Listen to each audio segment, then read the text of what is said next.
It is a strange feeling when your own mother texts you the night before your only sister gets engaged to tell you that you are officially uninvited.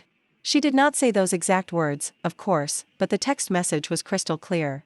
She claimed the restaurant had a rigid head count and they had already finalized the seating chart with the venue coordinator. She added that it would just be much easier for everyone if I sat this one out, asking if I understood. I understood completely because this was the exact story of my entire life. My older sister, Paige, was always the golden child who received the elaborate birthday parties and the framed college acceptance letters in the front hallway. I was always the quiet younger daughter who stopped asking for a seat at the table around the time I turned 12. Instead of begging for their attention, I poured my energy into building a completely different life, a life they never cared to ask about. Everything changed 3 weeks ago when my grandmother called me at my apartment in Nashville. Her voice was trembling with an intensity one had not heard since my grandfather passed away, but this time it was not out of sorrow. She asked me why on earth I had kept such a massive secret from the entire family. When I told her I had no idea what she was talking about, she explained that she was looking right at the morning newspaper. Growing up in our house, affection and attention were rationed very carefully. My mother had a distinct preference for Paige, organizing her entire world around my sister's achievements while I grew up wearing hand-me-downs. We were financially comfortable, so it was not a matter of poverty, it was simply a choice she made every day. But the one thing I possessed that nobody in my household noticed or valued was an incredibly sharp, sensitive palate. By the time I was a teenager, I could taste the subtle difference between fresh garden tomatoes and canned ones, or tell if a chef used salted versus unsalted butter. My mother found my passion annoying, Paige thought it was freaky, and my father just assumed I was being a picky eater. I knew by 17 that I wanted to cook professionally in elite, high-end restaurants, but my parents dismissed my dreams as a simple hobby. I secretly applied to the Culinary Institute of America and only told them after I was accepted, though nobody celebrated the news. I survived the grueling program by working multiple jobs and living with roommates who spent every night practicing techniques until midnight. After graduation, I worked grueling, unpaid apprenticeships in New York before landing a position under a brilliant, demanding chef who taught me how to truly survive in this industry.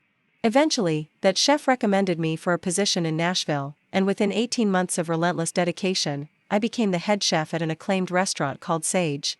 I never bothered updating my family because they had stopped asking about my life years ago. My mother would casually tell her friends that I did some minor cooking in kitchens, hoping I would eventually find a real, stable career.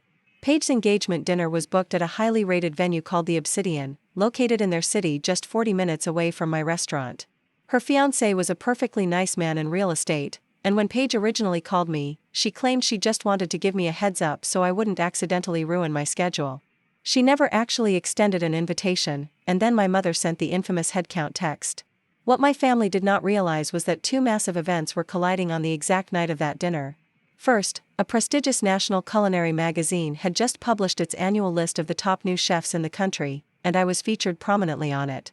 The article included a major profile where I admitted that I learned to cook because I grew up in a family where I was completely invisible. The second coincidence was that the Obsidian had sourced its entire premier menu for that evening from the exact local organic farm that my restaurant had helped establish.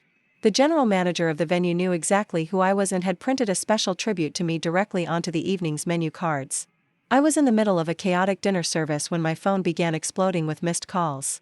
When I finally checked my phone past 11 o'clock that night, I had over a dozen missed calls from my mother, sister, and aunt.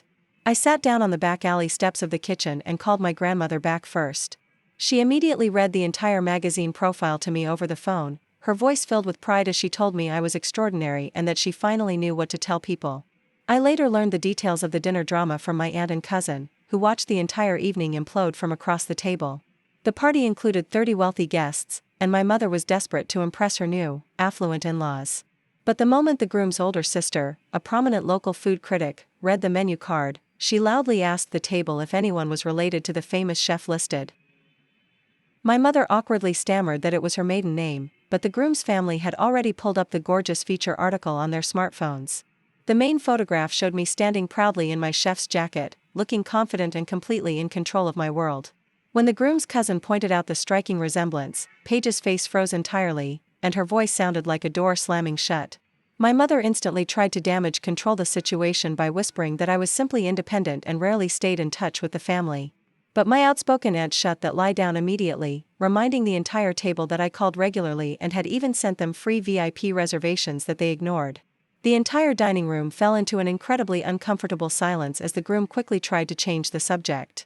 By the end of the evening, multiple prestigious guests had formally congratulated my mother on raising one of the top culinary talents in the country. She was forced to play the proud parent, repeating hollow compliments like an actress reading from a script she hated.